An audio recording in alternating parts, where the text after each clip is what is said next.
much and metal where it wasn't supposed to, knowing full well what would follow.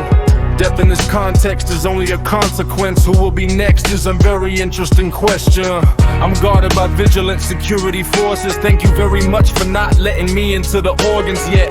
They prevent terrorist attacks daily, traumatize the unruly evil with specific methods, block the seizure of power by political enemies. For the Federation, alas, violence has become organic. When I go back to the 90s, they never went away. As before, they not only killed the unwanted in the toilet, someone was caught in an inappropriate position again, head on the chopping block. The hero was eliminated in the night.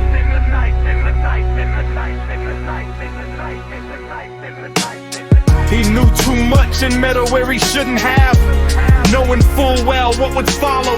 Death in this context is only a consequence. Who will be next to feel the consequences of their actions? Under the watchful eye of justice officials, lawyer Sergei Magnitsky accidentally died in prison. Death due to failure to provide medical assistance. All involved accomplices have been acquitted. Anna Politkovskaya was killed back in the early 2000s. A murder committed without political motives. The killer had personal motives. The instrument cliche, the conclusions drawn are typical. Everyone remembers how Riaz and Sugar was sold.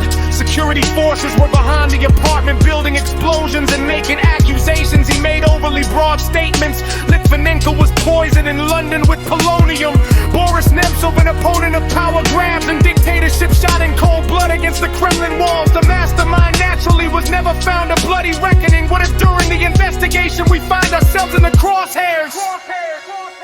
Prigozhin questioned the dignity of the worthy.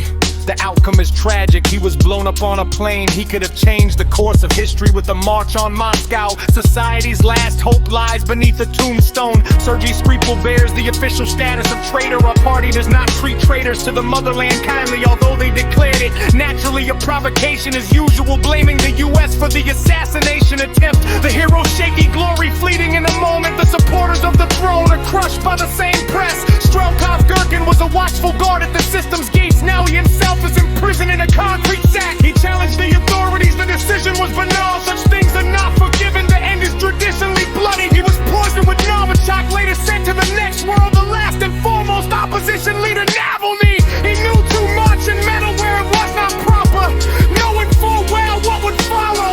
Death in this context is only a consequence. Who will be next is a very interesting question. He knew too much and meddled where it was not proper, knowing full well what would follow. Death in this context is only a consequence. Who will be next will feel the consequences of his actions.